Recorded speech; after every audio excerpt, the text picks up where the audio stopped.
안녕하세요, 힐링송입니다. 올 한 해를 마무리하면서 나는 얼마나 열심히 살아왔는지, 그리고 수영장 가는 출석률이 어땠는지 다들 생각하실 겁니다. 한편으로 조금 더 열심히 할 걸 후회를 하면서도 새로운 계획을 세우기도 하는데요. 계획을 세울 때 우리는 똑같은 상황을 만나도 다르게 생각을 합니다. 각각 추구하는 부분이 다르다 보니 성향에 따라 가정과 결과치도 달라질 수밖에 없습니다. 과연 회원님들의 수영 실력을 향상시키기 위해서 우리는 어떤 부분에 자극을 줘야 할까요? 첫 번째, 경쟁하러 오는 회원님. 옆에 있는 사람 또는 가까이 존재하는 모든 이들이 라이벌입니다. 같은 시기에 수영을 시작했는데 나보다 앞서간다? 경쟁형들에게는 이거 용납이 안 되는데요. 항상 경쟁에서 우위를 점하고 승리했던 경험이 있기 때문에 뒤처지는 것은 스스로에게 용납이 안 되는데요.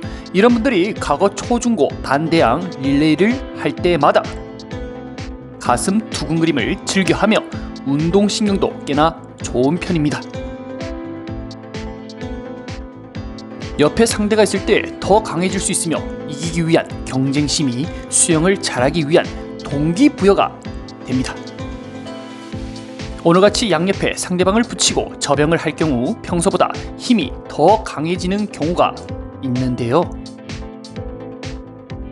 말이 70에서 80% 페이스를 유지하라고 했지만 옆에 상대방과 속도와 비교를 할 수밖에 없습니다. 평소라면 앞에 사람의 속도에 맞춘다고 페이스를 조절하지만 앞에 아무도 없을 경우에는 이거 이야기가 달라지는 것이죠. 여기서 경쟁은 선의의 경쟁으로서 큰 장점이 나타납니다. 앞서 나가는 사람들을 보고 어찌 저렇게 속도감이 나오지 하고 본인을 돌아보게 되는데요. 무작정 오래 수영하는 게 능사가 아닌 속도가 붙을 때는 어떠한 자세를 만들어야 될지 현장에서 느끼고 반드시 경험을 해봐야 합니다. 평소 혼자 있을 때는 자신과의 싸움이지만 옆에 상대방이 있다면 경쟁의 덕을 보게 되는 것이죠. 수영은 분명 혼자 하는 운동이지만 운동의 효과를 극대화시키려면 반드시 파트너가 필요합니다. 옆 레인에서 나를 따라오는 사람 또는 나를 추월해 앞서가는 사람들을 보면서 나는 흔들리지 않고 연습한 그대로 시험대에서 보여줄 수 있는가? 흔들리는 순간 오버페이스, 즉 평소보다 더 급하게 행동하여 마지막 뒷심 부족으로 기록이 더 안 좋게 나올 수 있는 것이죠. 그래서 박태환 선수가 과거 훈련을 할 때 옆에서 페이스메이커와 함께 훈련을 하며 피지컬, 멘탈적으로 관리를 했습니다. 선수뿐만 아니라 일반 회원들에게도 이런 경쟁심은 본의 아니게 수영 실력을 급상승시키는 효과를 얻어갈 수 있습니다. 세상이 온통 경쟁으로 덮여있어 수영장에 오는 것은 힐링하러 오는 것이다 라고 이거 반문할 수 있겠지만 매일 경쟁하라는 말이 아닙니다. 가끔은 이벤트성으로 경쟁을 붙일 때 우리의 뇌는 평소보다 더 반짝반짝 신호가 올 것이며 새로운 자극이 곧 신체의 긍정적 변화를 이끌게 되는 것입니다. 똑같은 수영을 해도 매일 훈련이 바뀌는 이유도 이러합니다. 반복적 훈련에 몸과 심신이 지칠 수 있기 때문에 신선한 변화가 곧 수영을 하고 싶은 동기부여를 이끌어내는 것이죠. 둘째, 도구의 즐거움.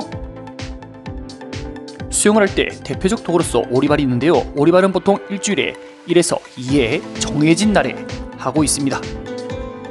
평소에 느껴지지 못했던 속도는 물론 안 되는 동작도 핀 하나만 있으면 해결이 됩니다. 오늘처럼 벽 터치하고 50m로 돌아오는 저명도 평소 맨발이었으면 진작에 물에 잠겨 있어야 할 몸이 핀 덕분에 추진력을 더합니다. 이 과정에서 우리는 많은 것을 느끼는데요. 비록 핀을 싣지만 온전히 스스로의 힘으로 완주했다는 사실입니다.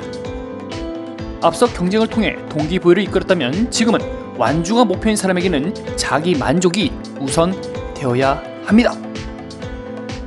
평소 발차기가 부족한 나였지만 오리발을 싣는 순간 누군가와 대등하면서도 더 나아갈 수 있다는 이런 자신감이 생기는 것이죠. 그리고 유선형 자세를 제대로 느낄 수 있는데요. 평소 양팔을 귀에 붙여 물속 돌핀 키우기로 갈 경우 나의 의지와 상관없이 저절로 떠오르는 경험을 많이 하셨을 겁니다.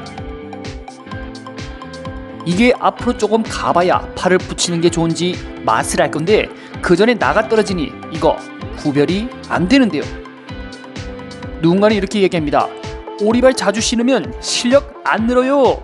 오리발이 익숙해지면 맨발로 못합니다. 우리가 운동을 언제 그만둘지 모르는 사람들이고 죽기 전에 남들 하는 거 한 번씩 다 해봐야 속이 풀리는데요.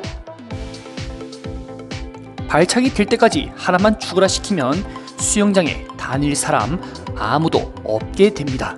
지겨웠어요. 무언가 부족해도 내가 하고 싶은 경험이 있다면 반드시 해봐라 라고 저는 이야기하고 싶습니다. 또 다른 도구 스노클이라는 장비 착용을 통해 머리를 숙였을 때 어떤 편안함을 느낄 수 있는지 확인할 수 있습니다. 그 전에 입으로 호흡이 되지 않으면 무쓸모의 도구가 됩니다. 공기 구멍 안에 물을 채워 빼내는 연습까지 다양한 상황에 적응하는 훈련을 합니다. 만약 안 된다면 안 되는 이유에 대해서 스스로 말할 수 있는 시간도 가져야 되겠죠. 브리핑 타임. 성공하는 사람들은 왜 되는지 또 서로 간의 노하우를 공유해보는 시간을 가져봅니다. 무쓸모 도구를 쓸 수 있는 도구가 될 수 있도록 적응 기간과 시간을 확보해줄 때 문제 해결 능력을 길러주게 됩니다. 성공의 횟수가 늘어나는 만큼 향후 어려운 문제를 만나도 당황하지 않고 연습한 그대로 보여주게 됩니다. 이렇게 오리반이나 스노클 도구의 활용도는 어려운 동작을 해낼 수 있게 도와주며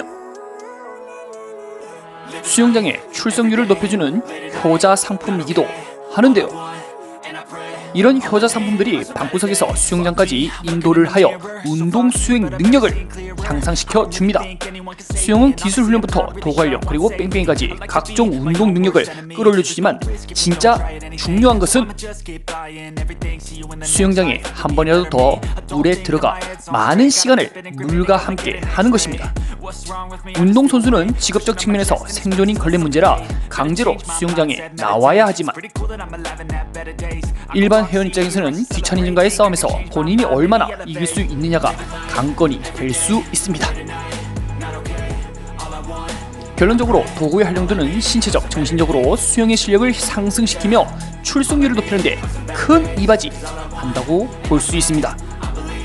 셋째, 왜 하는지 알고는 하자.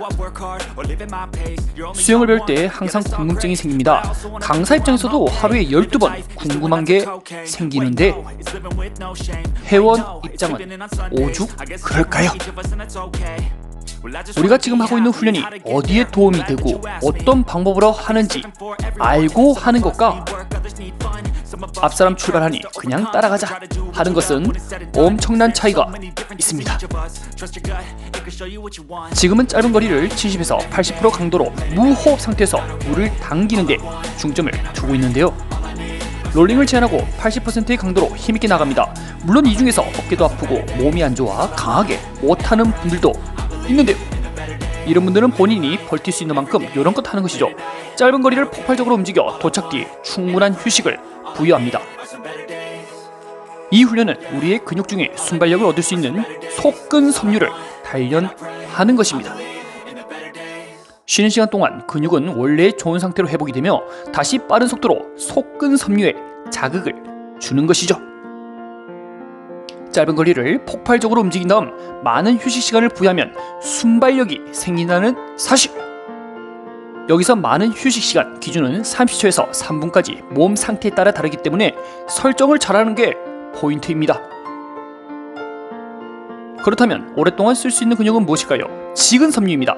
외울 때 지속적으로 근육이 쓰인다라고 생각하면 쉽게 암기도 됩니다.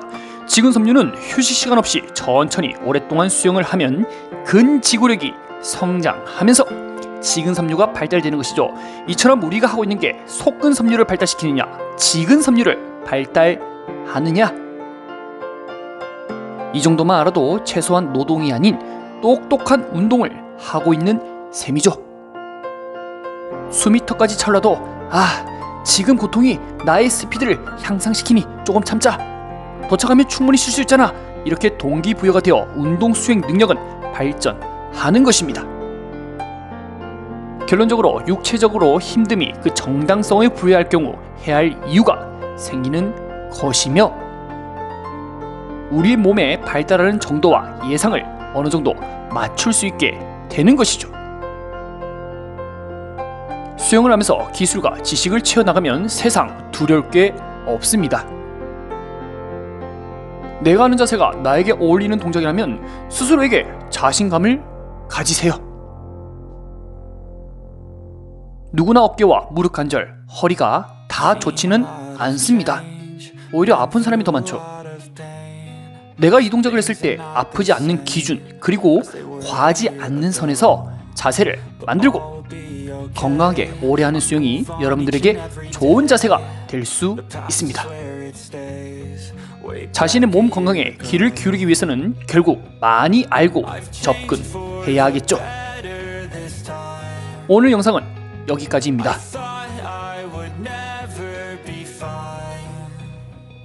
오늘도 영상 시청해주셔서 감사합니다.